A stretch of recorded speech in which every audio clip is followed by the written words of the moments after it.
yung nag-utos kay Felipe, hindi ang Diyos, kundi Diablo. Kahit basahin mo sa Biblia uli.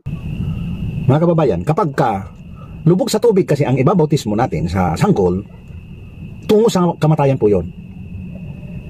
Yung bautismong paghuhugas ng kasalanan ay ibubuhos sa kanang kamay at sa noo. Yan po ang binabanggit po sa Biblia, mga kababayan. Kaya ang turo ng napakaraming religion na lubog sa tubig na pagbabautismo, yan po ay malaking kamalian po yan. Nais po nilang sumunod sa mga hakbang ng ating Panginoong Hesukristo, ngunit ang mga iba ay hindi nila naunawaan, mga kababayan. Hindi po nila naunawaan. Sapagkat kapag naunawaan sana nila ang Biblia, alam sana nila o naintindihan sana nila ang tamang bautismo na binabanggit sa Biblia. Mga kababayan, napakalaking pagkakamali ng mga religion ang pagtuturo nila ng maling bautismo, mga kababayan, sapagkat ang bautismo ang bumubuhay ng Espiritu na pinatira sa atin ng ating Panginoong Diyos. Kaya tandaan po natin, mga kababayan, lahat ng religions na nagbabautismo ng lubog sa tubig, yan ang bautismong tungo sa kamatayan, mga kababayan. Tandaan po natin, mga kababayan. So yan po, mga kaibigan, ang sinabi ng ating kaibigan na si Dajon, na kung saan pinamamalian niya yung bautismo na palubog dahil yun daw ay tungo sa impyerno, tungo daw sa kamatayan. At ang tama daw na bautismo, kailangan buhos lang, no? Buhos, dahil yun daw ang ginawa kay Apostol Pablo, at hindi daw tama yung ginagawa natin na kapag tayo po'y bumautismo ay palubog sa impyerno daw yon. Ang batayan po ni kaibigan Dajon kung bakit na sinabi na dapat ay buhos, dahil si Apostol Pablo daw nung binautismuhan siya ay buhos daw. At ang kanyang batayan na talata dito po sa Gawa 22 sa versikulo 16. Basahin po natin, mga kaibigan. Sabi niya, at ngayon, bakit ka tumitigil? Magtindig ka at ikaw ay magbautismo at hugasan mo ang iyong mga kasalanan na tumatawag sa kanyang pangalan. Dahil sinabi ni Ananias kay Pablo na bakit ka tumitigil? Yung salitang magtindig ka, ikaw ay magbautismo. So, tumindig daw si Pablo, ayon kay kaibigan Dajon, tumindig daw si Pablo, at nung nakapagtindig siya, binuhusan daw. Wala ka naman mababasa dito na si Ananias ay binuhusan niya si Pablo. Kundi ang mababasa natin dito ay magtindig ka at ikaw ay magbautismo. Yun po ang nakalagay. Alam niyo yung salitang bautismo sa wikang Griego, mga kaibigan, ay baptizo. Na kung saan ang ibig sabihin po ng baptizo ay immersion o immerse. Kung itagalog natin ay ilubog. Ilubog po ang ibig sabihin ng baptizo o immersion, no? So kung basahin natin ang talata, ay sabi dito ni Ananias, at ngayon, bakit ka tumitigil? Magtindig ka at ikaw ay magpalubog at hugasan mo ang iyong mga kasalanan na tumatawag sa kanyang pangalan. Yun ang dapat. Kasi ang ibig sabihin ng baptizo, immersion o ilubog. So kung itagalog natin ay magtindig ka at ikaw ay magpalubog. Ganon, mga kaibigan. Kaya naniniwala tayo na mali po yung sinasabi ni kaibigan Dajon na yung palubog na bautismo ay tungo sa impyerno. Hindi totoo yon. Haka-haka ni kaibigan Dajon yon. At yung sinasabi niya na yung ginawa daw ni Felipe na pagbautismo doon sa bating, kasi yung bating nung binautismo ni Felipe, pumunta sila sa tubig. At lumusong sila, tapos binautismohan niya yung bating. Yun po yung ating batayan na talagang lubog ang bautismo. Pero ang katwiran ni kaibigan Dajon, yung ginagawa daw ni Felipe na pambautismo, yun daw ay hindi totoo. Hindi daw totoo. Marami kasing binautismoan ni Felipe, mga kaibigan. Dito po sa libro ng Gawa, Kapitulo 8, dito po sa versikulo 12, mga kaibigan, maraming binautismoan si Felipe. At isa na dyan yung Simon, na hindi po si Pedro, yung Simon na manggagaway. Basahin natin, sabi dito, datapwat nang magsipaniwala sila kay Felipe na nangangaral ng mabuting balita tungkol sa kaharian ng Diyos at sa pangalan ni Jesucristo ay nangabautismuhan ang mga lalaki at mga babae. So maraming binautismuhan ni Felipe, no? Sa verse 13, at si Simon man ay naniwala rin. Ito yung Simon na manggagaway, ano? Hindi si Apostol Pedro. Naniwala din kay Felipe at nang mabautismuhan na ay nanatili siyang kasama ni Felipe at nang makakita ng mga tanda at ng mga dakilang himalang ginawa ay napahanga siya. Napahanga itong Simon na manggagaway sa mga himala na ginagawa ng Diyos sa pamamagitan ni Felipe, mga kaibigan. So maraming binautismohan si Felipe. At isa na dyan, yung bating mga kapatid na binautismuhan ni Felipe. And then pagkatapos na nagbautismo si Felipe doon po sa Samaria, sa mga Samaritano, inutusan ng anghel ng Panginoon si Felipe para pumunta doon sa bating. Ito ang ating mababasa sa 26, sabi dito, datapwat nagsalita kay Felipe ang isang anghel ng Panginoon na nagsasabi, magtindig ka at ikaw ay pumaroon sa dakong timugan, sa daang palusong mula sa Jerusalem hanggang sa Gaza, na ito'y ilang. So inutusan ng anghel ng Panginoon itong si Felipe para puntahan yung bating, mga kaibigan. Sabi ni kaibigan Dajon, itong anghel daw ng Panginoon na nag-utos kay Felipe, demonyo daw ito. Anghel daw ito ng Panginoon pero demonyo. Ewan ko kung saan kinukuha ni kaibigan Dajon yung kanyang haka na ganon. At hindi po naniniwala si kaibigan Dajon na yung mga anghel ng Panginoon ay hindi demonyo. Marami daw, lahat daw ng mga anghel ay anghel ng Diyos, pero marami daw sa kanila demonyo. Sana kaibigan Dajon ay magsisi ka sa iyong sinasabi. Kapusungan yan sa Diyos, no? Kasi sabi pa ni kaibigan Dajon, wala daw anghel ni Satanas. Wala daw anghel ni Satanas. Nagtataka ako, hindi yata nagbabasa ng Biblia si kaibigan Dajon. Kasi mayroon tayong mababasa na anghel ni Satanas. Meron. May mga anghel ni Satanas. Kaibigan Dajon. Saka ko na yan babasahin pag sa live, ano?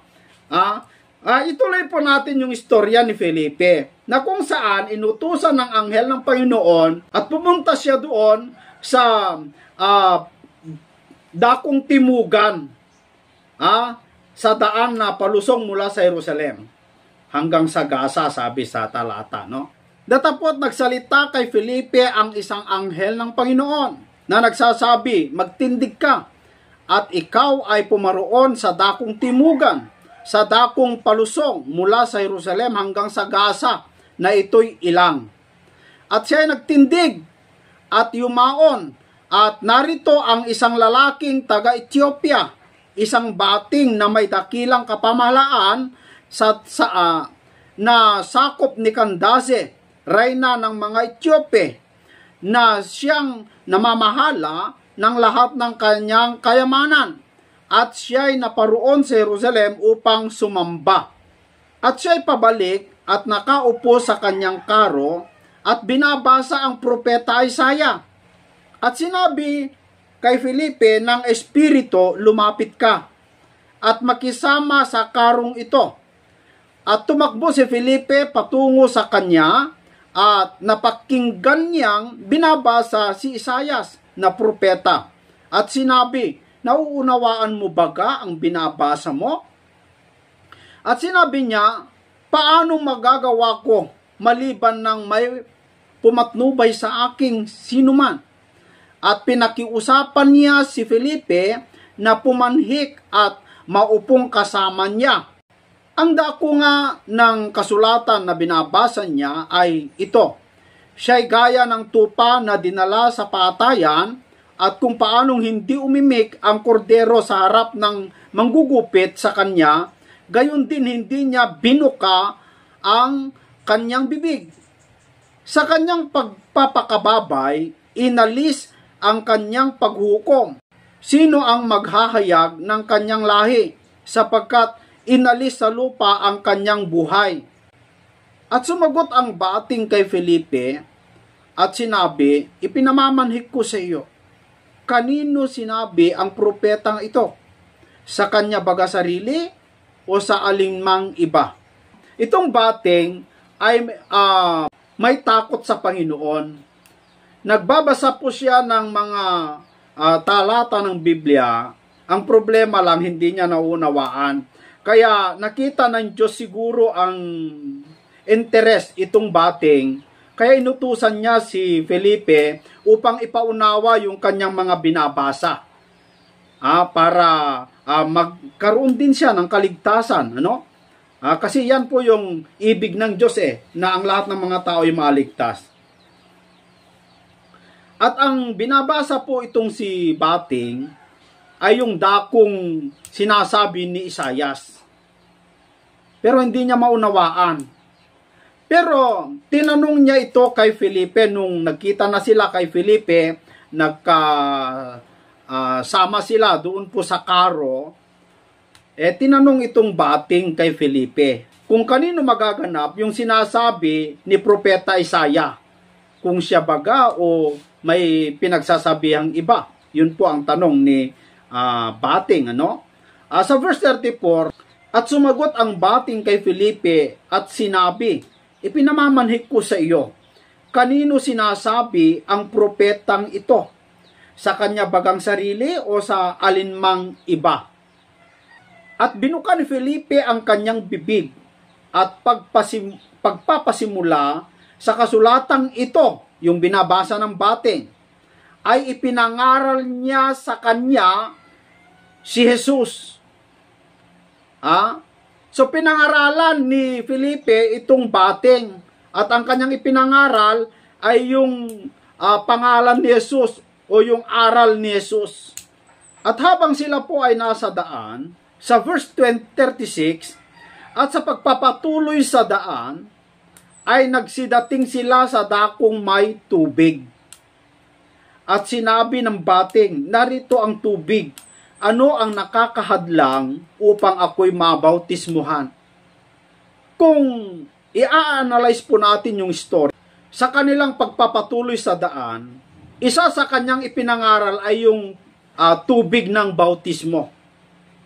Kasi dito sa verse 36, ulitin ko lang, at sa pagpapatuloy sa daan ay nagsidating sila sa dakong may tubig. At sinabi ng bating, narito ang tubig. Ano ang nakakahadlang upang ako'y mabautismuhan? Sa verse 37 sabi dito, at sinabi ni Felipe, kung nananampalataya ka ng buong puso, ay mangyayari. At sumagot siya at sinabi, sumasampalataya ako na si Jesucristo ay anak ng Diyos. So, pagsagot ng Felipe sa verse 38, at ipinag-utos niyang itigil ang karo, at sila'y kapwa lumusong sa tubig, si Felipe at ang bating, at kanyang binautismuhan siya. Yan. Ayon kay kaibigan Dajon, mali daw yan. Utos daw ng demonyo yung nag-utos kay Felipe na bautismuhan niya yung bating ng lubog. Sige nga kaibigan Dajon, saan mo kinuha yan at saan ang patunay mo na yan ay utos ng demonyo? Samantalang sa verse 26, maliwanag po na ang nag-utos kay Felipe ay anghel ng Panginoon. At hindi ako naniniwala na si Felipe ay hindi lubog ang ginamit niya kahit doon sa mga Samaritano. Dahil si Felipe ay bautisador sa tubig. Kaibigan Dajon, sana po ay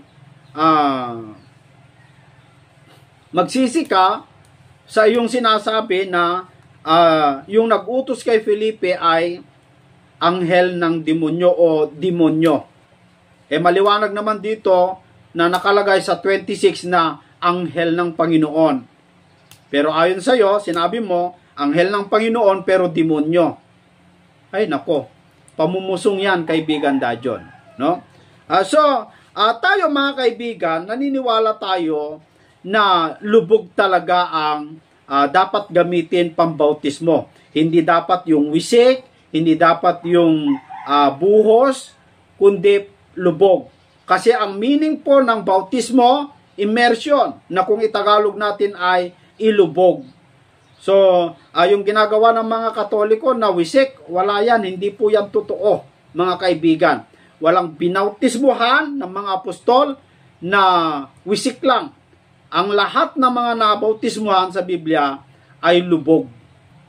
Kasi ang simbolo po ng bautismo ay kapanganakan espiritual, mga kaibigan.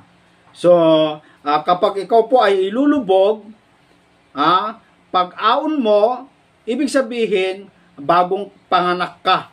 Galing ka doon po sa kalaliman o sa loob ng tiyan kung sa tiyan ng iyong magulang. Pero sa spiritual na kapanganakan, ay ilulubog ka, pag-aon mo, yun po sumisimbolo din yun ng buhay spiritual mga kaibigan, mga kababayan. So maraming salamat po. Sana mag-ingat tayo sa mga mangangaral. Maraming mangangaral ngayon, mga bulaan, sabi ni Kristo.